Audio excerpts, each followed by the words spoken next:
Hello, all you positive heads out there. It's so good to be back with all you beautiful reflections of the one source consciousness that creates and animates all things.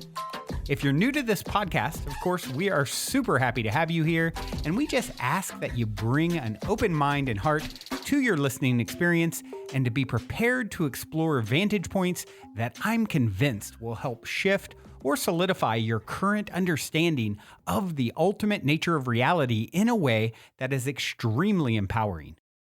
Speaking of exploring powerful perspectives, I'm super excited to announce the release of my very first book, The Golden Key: Modern Alchemy to Unlock Infinite Abundance.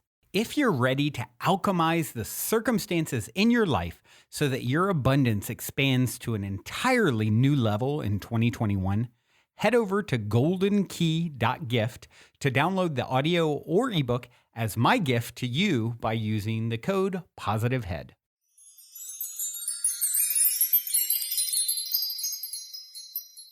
All right, all you positive heads, welcome, welcome. Here we grow again. It is a marvelous Monday here in the studio as I record, and you guessed it, I'm grateful. I am glad to be back with you guys. And, you know, there's been a bunch of reviews on iTunes lately, and those have been around a while, know I used to read reviews regularly, and then I just stopped at some point, and you know, seeing new reviews again, or kind of a flurry, again, really, it's really beneficial. It's really helpful to get feedback and to know that, you know, I'm helping people, that Eric is helping people, that the show is helping people, that you're appreciating it. And not only that, it helps us to reach new listeners on the platform, and really anywhere that you can share it or review, please do. Yeah, it's like I said, it's one of those things. I'm just really grateful to be seeing some of these reviews again. And I mean, they've always trickled in, you know, but in the past I would read them. Then, you know, sometimes people, of course, I'd read them on the show, and then people would, get to hear their review, which is always cool to hear. So, if you would take the time to give a review, I certainly would appreciate it. And also, if you'll notice in the show notes as well, while I'm thinking of it, there's a link now where you can play the game with the universe just by clicking, and you don't even have to pick a number; it picks for you. And that is, see what the universe, the YOU universe, serves up for you in way of almost like 1,700 episodes almost now. That there's definitely certain ones in there that are probably perfect for you at this moment in your life, right? We always go through these transitions and moments where reminders are incredibly helpful. And so today, what I'm going to do is I'm actually going to read one of these reviews and answer because they put a question in the review, and it's something that I dealt with yesterday. So to me, it was like, okay, this is what I'm meant to talk about on the podcast, because I was dealing with a similar issue that this listener talks about. So I'll just go ahead and read it. And it looks like this person wrote in as real life matters and a call for help. Hello, I have been listening to your show for about 3 years on and off, and recently within the last few months felt the need to get connected with my spiritual side again. I've been trying to listen at least once a day. It really makes me feel in a good place to have others that are on the same level as me. I want to be able to channel energy better and know how to listen when my higher self is coming through. I feel like relationships I'm in or around every day makes my connection worse, since they seem to be much less quote unquote awake in this life and completely unaware of what is going on around them. I have no close connections with people that are at the same spiritual level, and it makes me wonder where to draw the line with relationships. Is that being selfish if it's for my own good? I never have been on the superficial things / relationships that don't pull me towards the magical feelings I had once. Like you say, change is constant, which is great, and I have experienced this. On the other hand, my partner is not on the same page at all, and it feels to be restricting my own growth. I would love to hear others' thoughts about this topic. Many more questions to come. Much love. So this is an interesting question because I literally just dealt with my nephew yesterday, who he has went away to school for the first time. He's 22, my sister's son, and the sweetest, kindest, most authentic, pure soul I have probably ever met. I mean, him and my son are really close. They definitely have like a brotherly bond, and they both have that. They're just such pure, kind, good souls, and so it makes sense to me that they would come in as cousins and have that kind of brotherly bond. But my nephew, Evan is his name, has Asperger's syndrome. So he was, as a kid, he was like super, agitated and angry and just kind of like, we're like, oh, he's kind of troubled, to deal with. And then as he got older, it just kind of like he moved through all that. And he just is, like I said, the kindest, sweetest, most, pure, very, very pure feeling, very, good, very pure. And so he's went away to school for the first time. And he's loves gemstones and, rocks and all that stuff. That's like his passion. And with like Asperger's, that can be a thing. Autism, Asperger's kind of, I guess Asperger's is like a form of autism, and he's pretty mild. Like, so, you'd be around him and think, wow, this is just a really pleasant, nice kid. But one of the things that can happen with Asperger's is being hyper focused on something. Right. And so for him, it's always been like, gems have been his passion. So he went away to school. He got into a school to study gems, and he's just in heaven doing it. It's like it is his lane. He has found his path, and he's really growing a lot and expanding a lot. And he, the one thing that is, and it's really helped him with his self-confidence. And the one thing that has been challenging is being around a bunch of other young people who are like partying and like, and he's just, he's never done any of that. It's just not him. It's not what he's into. And he's kind of the one where although he's excelling in school for the first time ever, school is always really challenging for him. It's like, the Einstein quote, if you judge a fish by its ability to climb a tree, it'll think it's dumb its whole life. Well, he's found where he belongs, and he's doing amazing. But when it comes to the social stuff and being around other people, and that's why I bring this up in conjunction with this review by Real Life Matters, he's just feeling like, where are my people? Like, I thought for sure I would get into the school, and other people who are, rock hounds kind of like into it as much as me. And they're just like, yeah, there's a bunch of people my age, but they want to go party and things. And that just doesn't interest me. And, and then he feels awkward, like he doesn't have anything to add or share in social situations. Or there'll be like 10 kids hanging out at his house, and he's just like in his room alone because he feels like not comfortable, right? And so I had a long conversation with him yesterday about this, and I was like, look, you got to understand, you're a very unique being.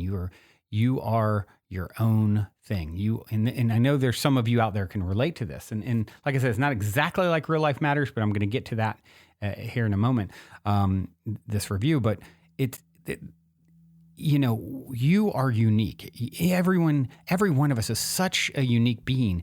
And so when you start judging your worth or your situation based off of what others around you are like, in his case, it's, my message to him was like, look, you are absolutely just being who you are. You bring an incredible energy to the room. Just the kindness, the goodness, the purity. There's no BS, no game, no salesmanship, no, it's just all just authentic. And that's actually why a lot of these kids are like, come on, Evan, come hang out with us. They want to be around him. And meanwhile, he's feeling really insecure about it. Because he doesn't know what to say, or even in groups, I don't know what to say. I feel, and it's just like you just being, you are bringing, it's just like the last, I'm just seeing here. It's funny. I didn't even know what Erica's last episode was.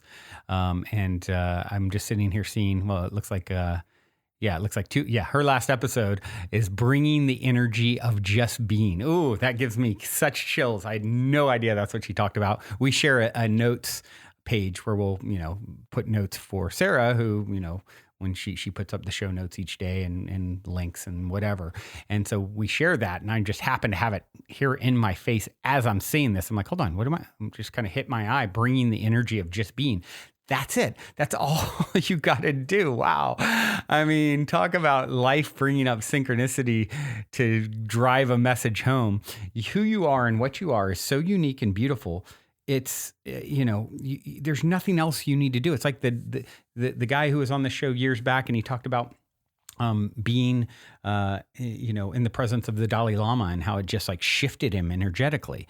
Or, the guy who searched the whole world for 20 years, who was on the show looking for mystical experiences. And the thing that shifted him most was being around Mother Teresa and how open-hearted her energy was. It like affected him. So just, whatever my message to my nephew and to any of you who ever feel weird or uncomfortable and awkward in social situations that you think you got to be like on and be this like entertainer and, in the center of attention and captivate everyone. That's just not the case. Just by being your authentic, good, pure self. And a lot of times it's the person who adds the least amount of words that have the most impact too. You can respond to people, and otherwise just be present, hold your presence, be there. And I have no idea what Erica said in this particular episode last week, but bring the energy of just being.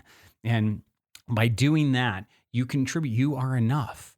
And the more comfortable you are with that and the uniqueness of who you are, the better off that you're going to be, and the better off the world's going to be, and the more well-received you'll be just for showing up.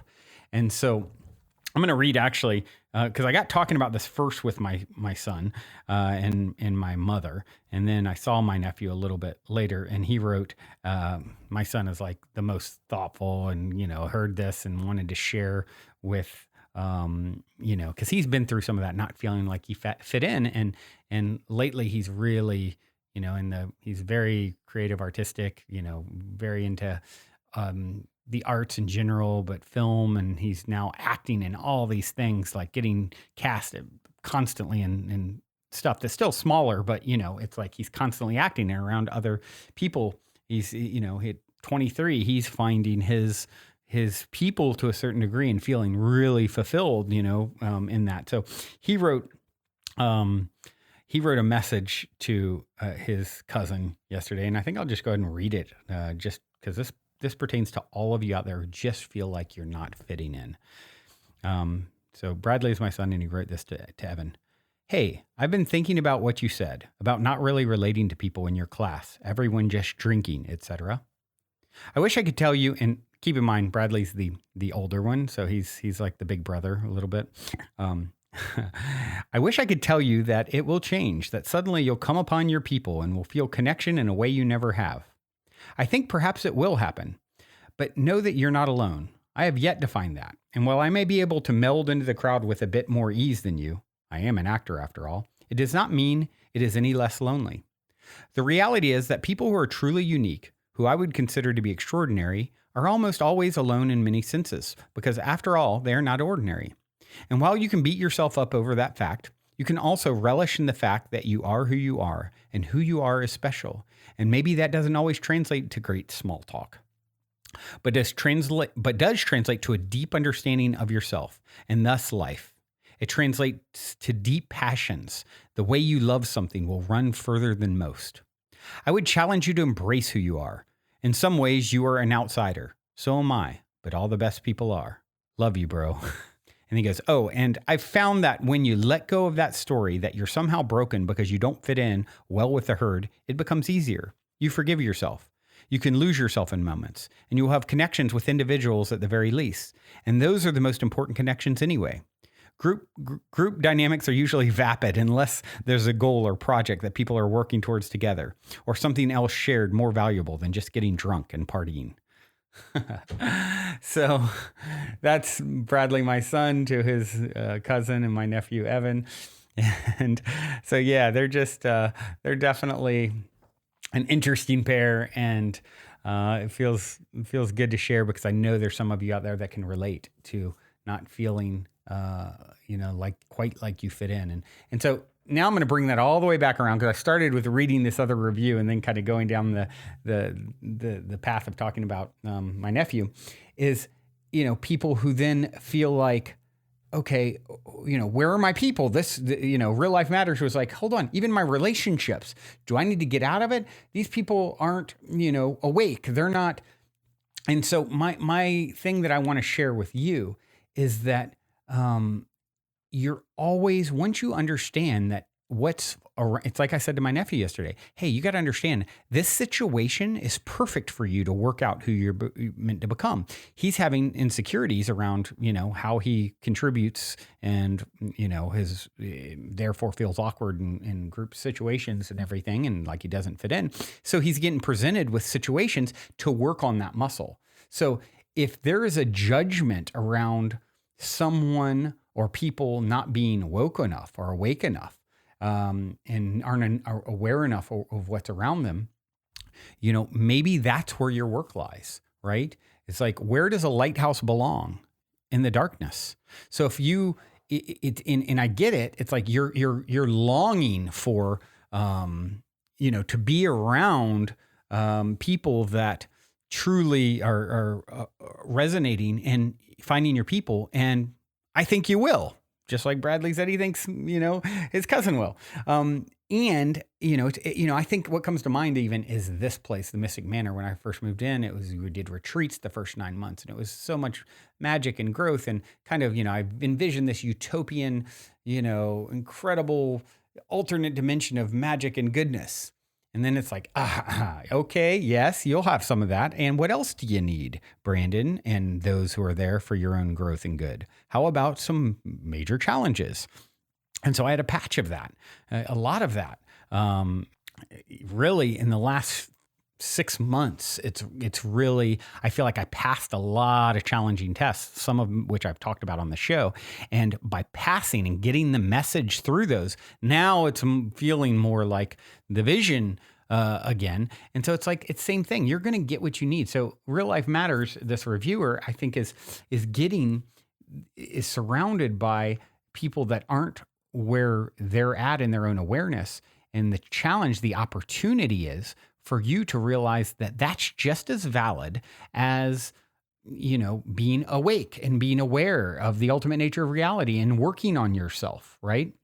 And just loving them and appreciating them where they're at. Now, that does not mean and translate to I'm in a relationship with someone who is, just not on the same page and not willing to go there, not looking there.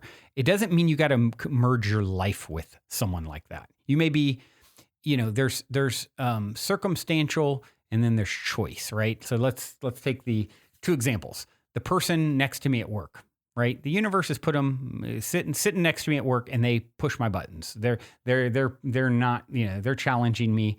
They're not awake. Their perspectives are, selfish and challenging. And I don't want to deal with this person, but you've been brought together in some way, and you're sort of in a way, for at least some period of time, you're forced to sit next to them in a desk, right?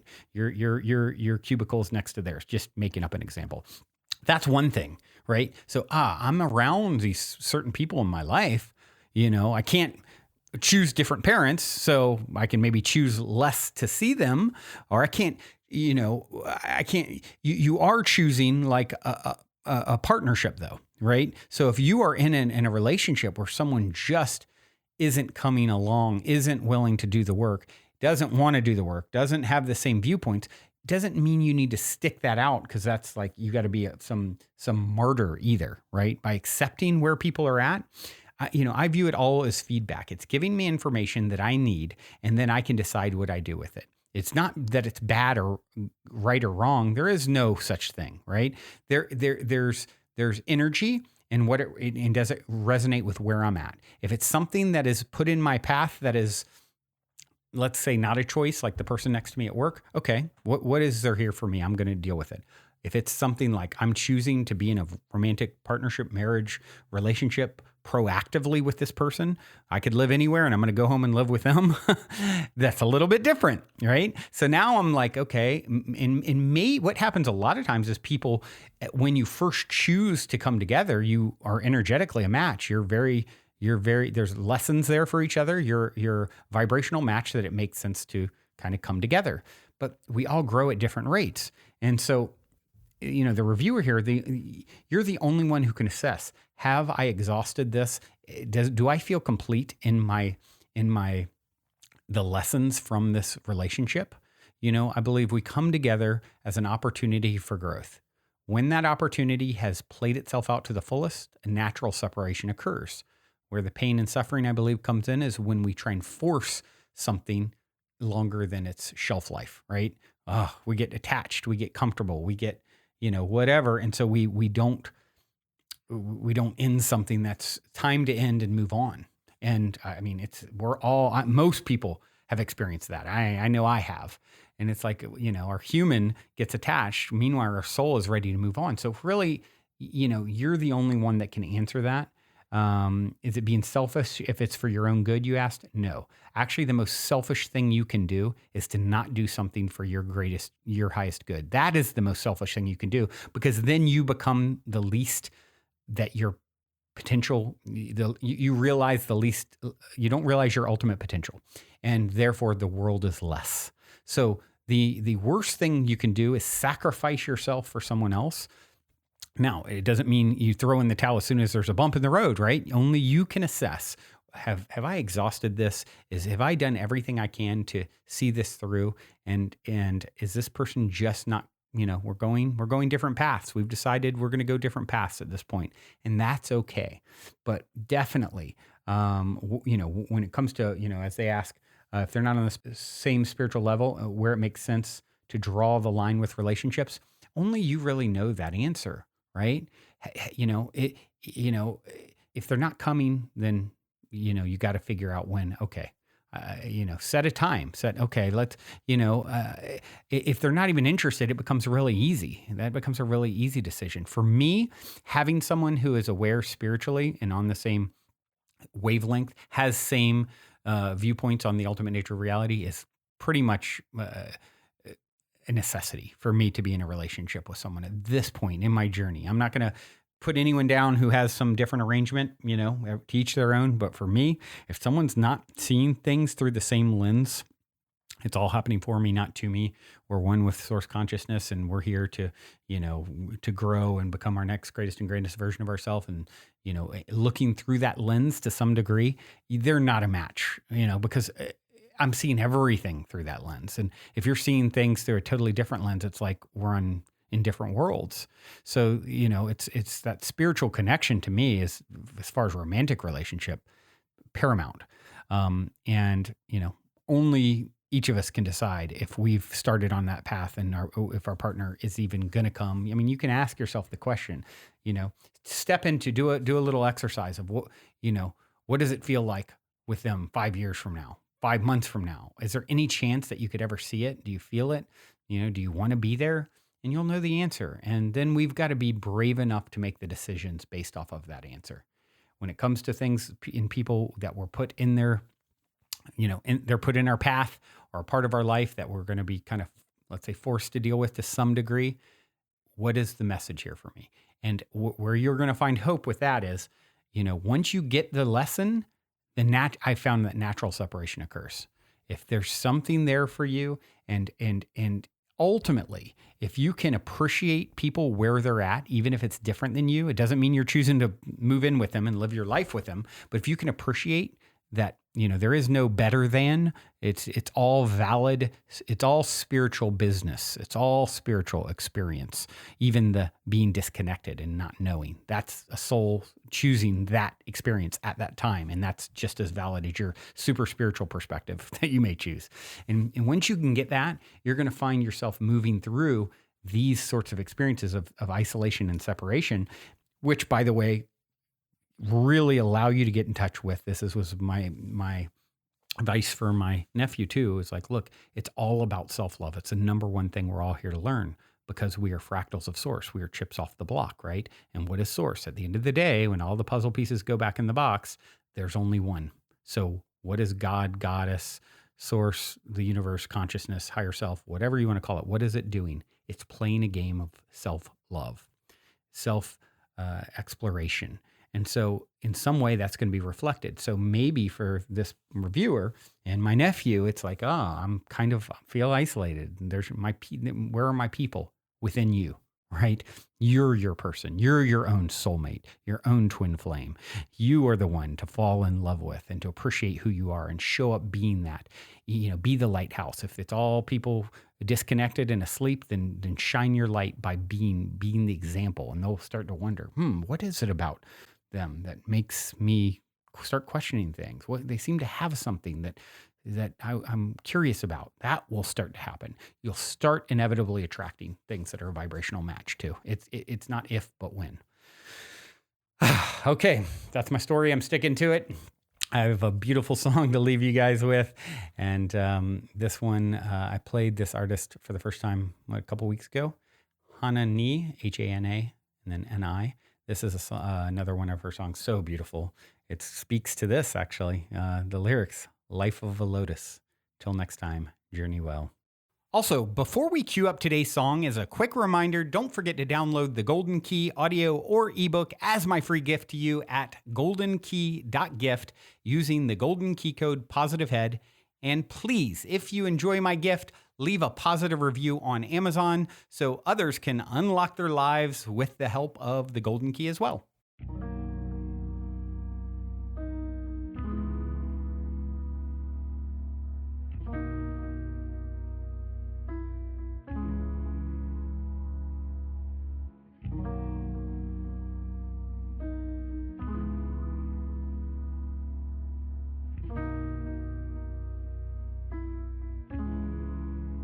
Purple petals,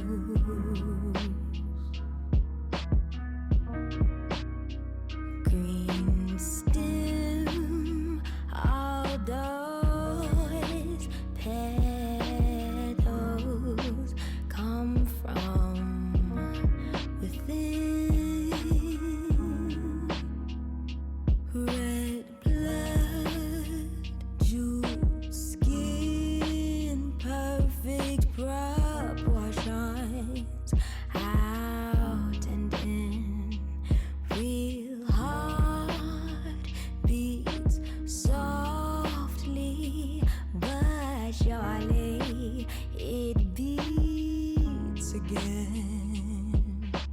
Life of a lotus, from the mud came the bud, then came the flood.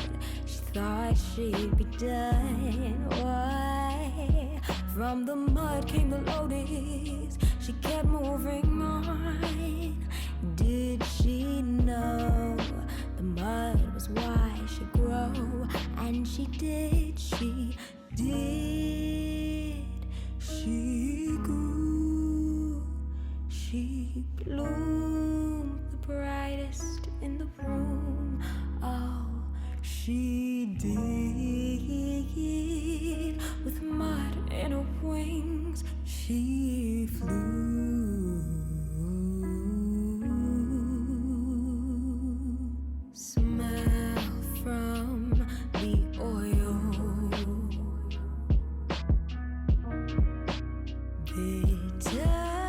bittersweet, wrapped in the soil.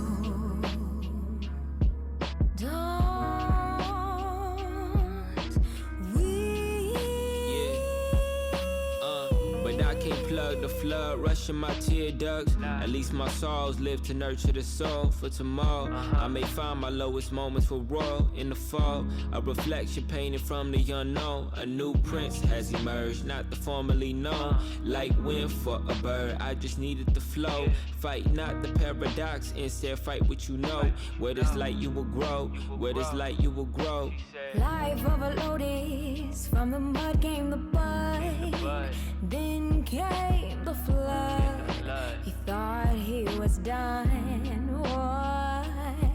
From the mud came the lotus. He kept moving on. Did he know the mud was why he'd grow? And he did, he did. He grew, he bloomed bright he did. With mud in his wings, he flew.